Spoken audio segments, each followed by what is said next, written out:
One. Hello, everyone, and we're going to make this a writing class because we're talking about writing poetry and Poetry Month. So, writing class and poetry. I think that goes. I'm not going to do a big introduction today because this is literally just about the poetry and the poet Kim Roberts. So, you can find out everything that your ladies are doing at www.andwethought.com or andithoughladies.com. Oh, quick side note. If you're wondering why you're seeing a picture and not my face today, it's because the Wi-Fi immediately died when I was like, I think I'm ready at around 12:54. It was like, I'm out. And so I just hopped in the car and drove to a grocery parking lot, hoping for better cell data to do this. So there will be no face today. It slows down my streaming way too much. It slows down the recording way too much. So, oh well, sorry, y'all. Anyway, without further ado, by the way, I'm Wilnona, and the missing person today is Jade. Without further ado, I'm going to let our wonderful guest introduce herself. Wonderful guest, would you like to introduce yourself? Sure, thank you. My name is Kim Roberts. I am a literary historian of writers from Washington, D.C. My most recent book is an anthology called By Broad Potomac's Shore, Great Poems from the Early Days of Our Nation's Capital. But I'm also a poet. I have published 5 books of poems, most recently a book uh, I did not bring a copy to hold up for you. A book called The Scientific Method. No, I'm not going to be able to reach it. Okay, I'm going to stop trying.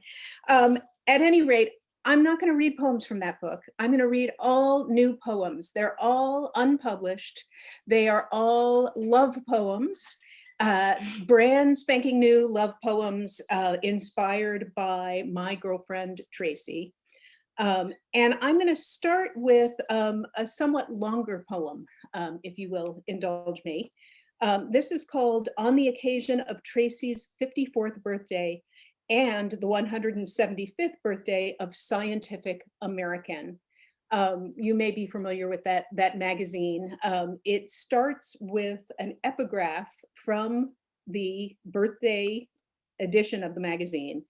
The most popular words used in the pages of Scientific American are displayed here by frequency from 1845 through 2020. Each year is represented by a single word selected through a text analysis project that started with all 5,107 issues of the print magazine, which I think is a really weird thing to do. If you're going to have a 175th anniversary, usually a magazine would publish articles about all the things they've accomplished in that time, not do a text analysis, but I loved this idea. So my poem uses Oh, each of those 175 words as an end word on each line of the poem. that is amazing. So it was fun. It was a little puzzle. So here it is. On the occasion of Tracy's 54th birthday and the 175th birthday of Scientific American. How to get it down on paper. The words, beyond what words require. When the early outlines of day steal over your beloved, a person whose role in this act is to receive all in you that's sweet and good. Rising from the well of sleep, she will turn toward you with a great effort, and her smallest sigh has a volume and frequency you yearn to have. Is it a new day, a new week? She has filed a patent on breath, that wave-like motion you catch, that in her case tightens around your own chest, a belt whose accomplishment, whose improvement cousins the finest invention. For what more durable iron can blood and breath render than attention's hum and strike to the heart? Seeing the curve of her hip compose the light, seeing the light bounce off tile, how can you describe it? Although words exist for this purpose alone, you think, to manufacture from sleep's locked stone, sleep's architecture of brick, a waking of which the light must consist. Desire rumbles through your body like a boiler before she rouses enough for you to ask, while she still exists on the edge and her breathing tatters, taking a new direction you can't help but follow. If breath is the emissary she can send, this is an invitation, an engraving. From the hollow of her chiseled mouth, from her curves' warm scent, your zealotry finds no end. You grab hold as if to a rope. That rumble of desire now sounds through pipe, where the capillaries catch hold, and you are flowing in water. You steal a look out the window, the plate of the sun that all hopes contain. But here, next to you, under the cover, she has learned to adapt to your curiosity, the brush of your fingertips, the preparation you make as she swings into view. It's all happened so recently. Now you're an expert in her width. You know her hands specially. Your instinct to brake as you hurtle, to damp the fire in your engine, can't stop this carriage. You thunder like horsepower. She goads your foot to accelerate electric, and you fall headlong into the current. There's no teacher, no class to instruct you in this switch. You can only grab the smallest article to glisten on as the engine follows its unfamiliar track. Your heart is mere mechanism, a muscle as much as a machine that compounds your interest. For isn't this commerce? A money of a whole new order while you rev your motor as another dawn serves to prove your tenanted position. She is an anchor to the present, the way her lungs work, raising and lowering her breasts to build a new day. She holds you in her power, in the essential and necessary fact that you devour so readily. Her swales and dips provide a sanctity of place. You plumb the tube that encloses each yearned for note. Her parting legs show each elegant unfolding whose span you seek. It's such an early hour. The sun, caught in its course, knows this is private business. These limbs require no commercial requisitions, need pass no test, need cross no dotted line. Here's a new definition of home. There's nothing less you'd give, no realization more modern or of such significant size than this. Gratitude complete. The golden light is slow. She is paging open like a book on all that is daily, is practical. Salutary as rubber, vital as air, she is everything shiny and new you add up to. What use is elevation without the high? Although she does not yet open an eye, this bed where you plant your weight is an island, general in size, but as a geometric solution, she has learned to control your every delicate instrument, your rising temperature. She knows the elements of the problem, the integers she can write, the x and the second x to solve. Clever as a burrowing insect, she has devised a system, a calculation unique enough to suit each component you embody. Here in her space, her breathing holds a resonance that is beyond number, that rises above the specifics of your city, that flames toward a heavenly point. What is her special property? She attracts the light. It fills her degree by degree with startling effect until she becomes a supernova of energy. Her brightness gains girth and area. Witness to this simple result. She expands at the rate that she accumulates her large glow until it seems she can increase no further. She is luminosity entire. She is your radiant example. Outside the morning's advance, time ticks on, and you annotate growth lying next to her voltaic charge. Should she move, you would magnetize her force, and all it might include would coalesce and group into a kernel so strong it could hijack every single fascicle of your blood. That's the central issue. You're in the market for all her information.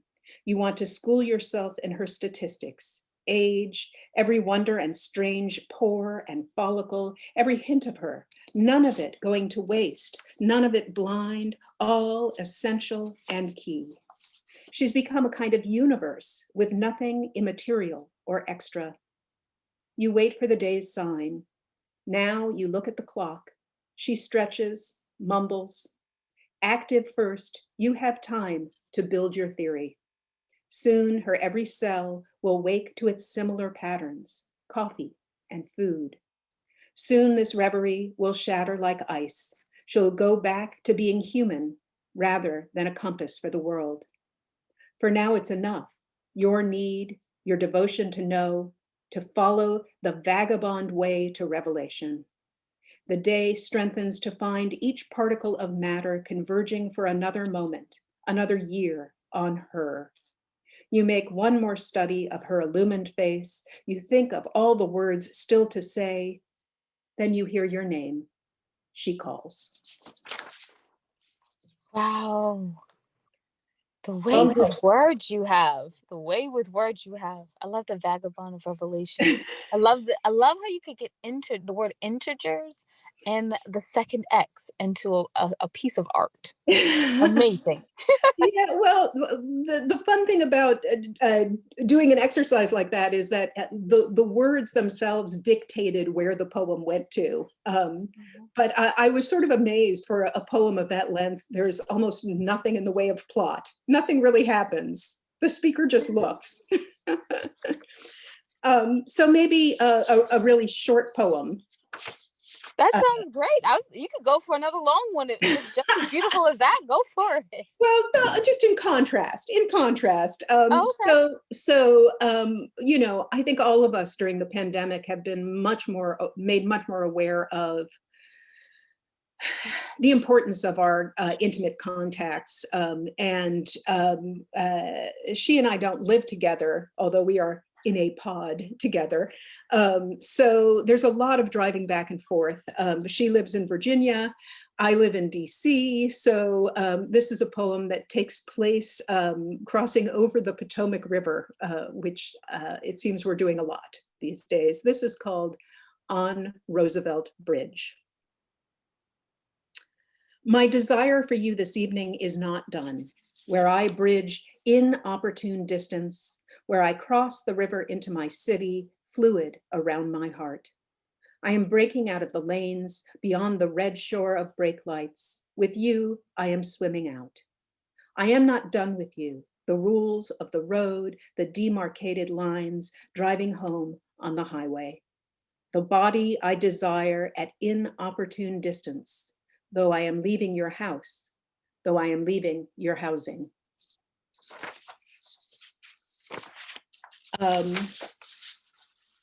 So maybe I'll do a couple of math poems, weird poems that combine math and love, Yes. I which is, yeah, not what you normally think, I guess. No, this is going to be fascinating. So this first one was inspired by one of the most famous of all American poems. William Carlos Williams wrote a poem called 13 Ways of Looking at a Blackbird. So I called this 13 Ways a Calculation. And like his poem, I number each section.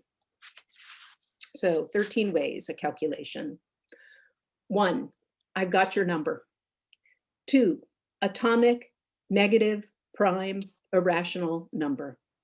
3, the quotient of, the product of your number.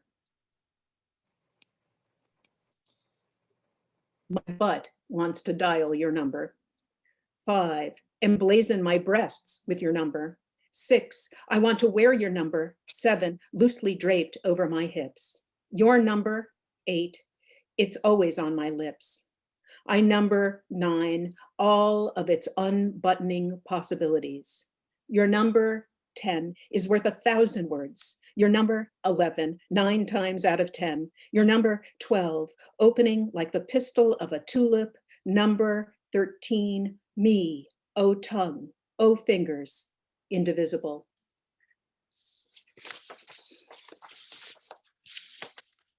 And this next mathy poem is called Phi. It's actually called Phi equals 1.6180339887499895. Wow. First of all, no one normally takes it out that far, so thank you.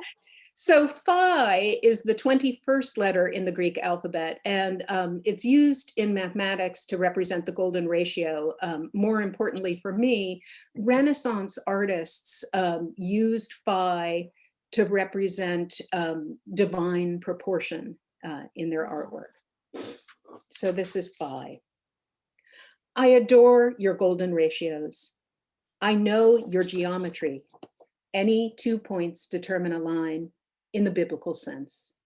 I dote on the parabola of your curves with their perfect asymmetry from clavicle to sternum.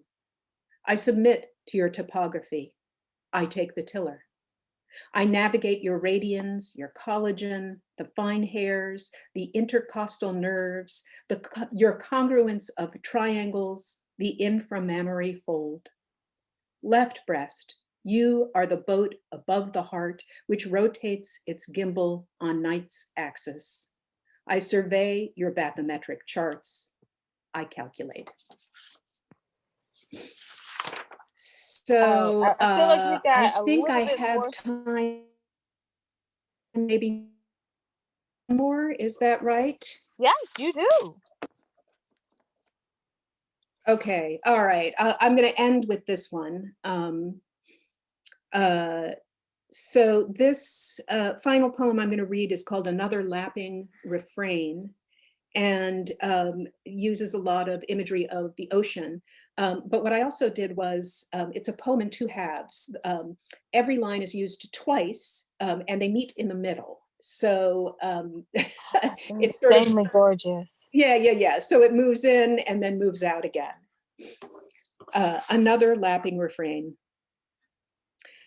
There's an ocean inside my belly, and you're making my tide rise. I want to apologize to the shore for my past indifference to its beauty. The curl of each wave tip imitates your lips. The moon nestles between your breasts. My belly answers your lapping refrain with my own lapping refrain. Between your breasts, my belly nestles like the moon.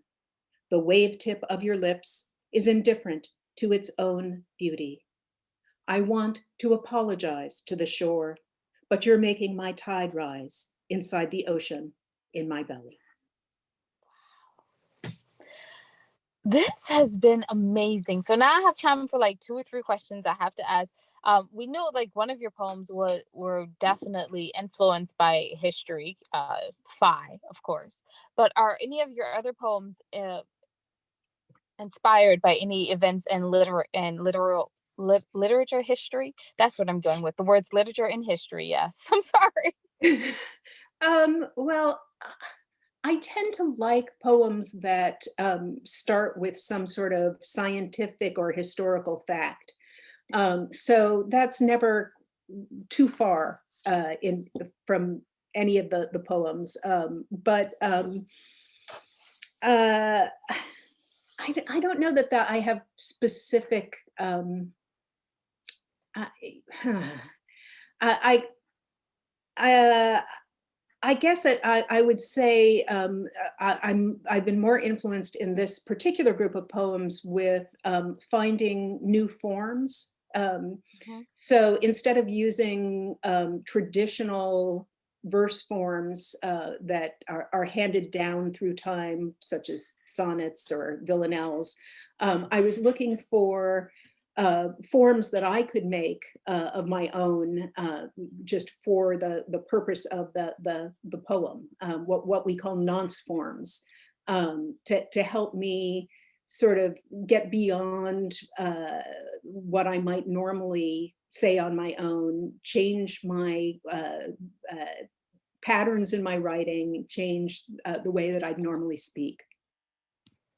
Well, I have to say you have accomplished that by by far. I mean, the poem with the lapping ocean, the first poem using the 75 words from the science journal, you've definitely accomplished that. Thank you. Um, Thank you. Second question, of course, I'm going to talk a little bit about your accomplishments. I think you had strong ties with the Poetry Beltway Quarterly and loose ties with the Literary Hill Festival. Can you tell us a little about each? Yeah, so I founded Beltway Poetry Quarterly in January of 2000, and I was the editor until January 1st, 2020. So for 20 years, that was my little baby. It now has a different editorial staff, and it's continuing on. I'm thrilled to know that it's going to have a life well beyond me. That's an online journal that I started as a way of documenting writers from the greater Washington, D.C. region. The new editors have actually opened it up much larger than that narrow geographic range that I started it with. The Literary Hill Book Festival is a very narrow geographic festival. It features writers who live or work on Capitol Hill. And I have participated in the festival for the past, I think this might be the fourth year that I've done it. I'm not positive about that, but it's coming up this year. It will take place on Sunday, May 2nd, all day. This year, of course, it's going to be all online, free admission. I suggest anyone who's interested to Google Literary Hill Book Fest. And although I don't live on the Hill, I do work very part-time. I teach one semester each year a class at the Folger Shakespeare Library, which is, of course, on Capitol Hill. Okay, you have the most literary life ever. I just occasionally I'm a little jealous of how literary your life is. No, no, no. I mean, we have a bouncy, fun pop literary life, but your life is so academic and in depth in literature. I love it. And then, of course, my last question is going to be: where can people buy these books that you have out? Oh, great. Thank you. Yeah, the easiest way to learn more is to go to my website. It's kimroberts.org. If you can remember my name, you can remember my website. Thank you so much. I love that her website is a .org, so it lets you know that she's doing great work. Okay. There's something very weird about it. It's an individual author website. I've turned myself into a whole organization. I'm an org now. Okay, honestly, I said that just so you could say that. I was like, she didn't say it. Where is it? So I was like, let me say something else. And you said it. I love it. It's perfect. So everyone, please go to her website at kimroberts.org. One of the few authors that is an entire organization. But I mean, she earns it. She definitely earns it. Well, And if you want to, I was just going to say thank you so much for the opportunity to read these brand new poems, which I have never read aloud before for an audience. oh my goodness, you're going to have to do it again, right? Hopefully, as the pandemic opens, the pandemic slows down and the world opens up a little more, maybe. Yeah. So everyone, I wanted to thank Kim Roberts for being here, but she's already said thank you. So I think I should have skipped that part. Whatever. You can find out everything that your ladies are doing at www.andwethought.com. For an abbreviated version of that, you can go to www.andithoughladies.com.